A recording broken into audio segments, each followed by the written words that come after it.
दिनांक 7/2/2025 को जिला चिकित्सालय गुना मन कक्ष टीम द्वारा राष्ट्रीय मानसिक स्वास्थ्य कार्यक्रम के अंतर्गत मानसिक स्वास्थ्य सेमिनार का आयोजन सरस्वती स्कूल गुना में किया गया। सेमिनार की शुरुआत सरस्वती मां के दीप जलाकर वंदना के साथ हुई। सेमिनार में जिला चिकित्सालय गुना के मनोरोग विशेषज्ञ डॉक्टर RS भाटी द्वारा छात्र छात्राओं के मानसिक स्वास्थ्य पर संवाद दिया। डॉक्टर भाटी द्वारा बताया गया कि छात्र छात्राओं को पढ़ाई करते समय तनाव, चिंता, घबराहट, बेचैनी, पढ़ाई में मन न लगना जैसी परेशानी होती रहती है।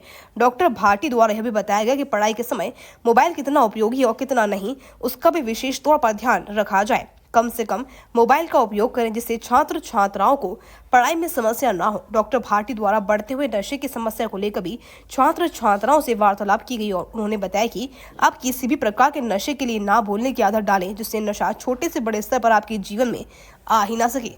सेमिनार में उपस्थित छात्र छात्राओं द्वारा डॉक्टर भाटी से परीक्षा समय में हो रही घबराहट आदि पर कैसे बचाव करें इस बारे में बताया गया कि परीक्षा हॉल में परीक्षा देते समय अगर आपको घबराहट, बेचैनी जैसी परेशानी हो रही है तो आप उसे 2 से 3 मिनट तक गहरी सांस लें और छोड़ें जिससे आपको अच्छा महसूस होगा और जो प्रश्नों के उत्तर देने में समस्या आ रही है उनके उत्तर आसानी से दे पाओगे।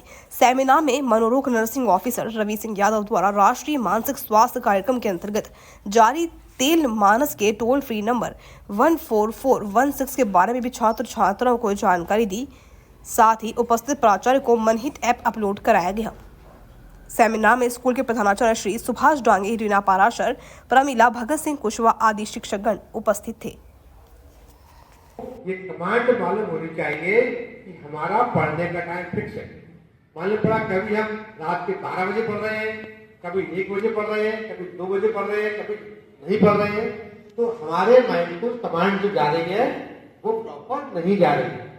तो हमें अपने पढ़ाई के टाइम को फिक्स करना पड़ेगा जिससे आप ये समझ सके कि हाँ ये पढ़ने का टाइम है, तो आपका माइंड अपने आप उसकी तैयारी पहले से ही कर ले। सोने का टाइम है उससे भी फिक्स करना पड़ेगा।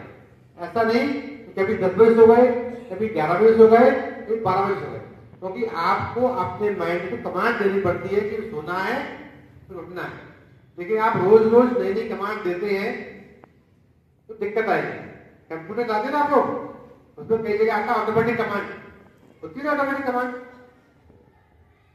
अच्छा, तो एक और एग्जाम्पल देता हूं मैं आपको। साइकिल चलाना कितने लोगों को आता है? साइकिल चलाना कितने लोगों को आता है? सबको आता है। तो जब आपने साइकिल सीखना शुरू किया था तो वो सरल था, कठिन था? कठिन था ना।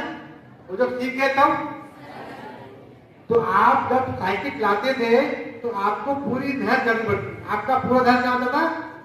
साइकिल चलाने में। और जब सीख गए तो साइकिल चला रहे नहीं, देखा से मालूम पड़ा बात किसी और से कर रहे, बात करते जा रहे, क्योंकि आपके माइंड से जो कमांड का लेवल है वो नीचे आ गया। क्योंकि पहले आप लर्निंग फेज में थे तो हायर सेक्टर कमांड करता था आपको, लेकिन जब आप सीख गए तो वो हायर सेक्टर से लोअर सेक्टर पे आ गया कि आप काम करते करते भी दूसरा काम के बारे में सोच पा रहे हैं। समझ रहे हैं? तो ऐसे इसमें भी होगा, जिसे आप बोलते हैं ऑटोमेटिक कमांड कि आपने अगर एक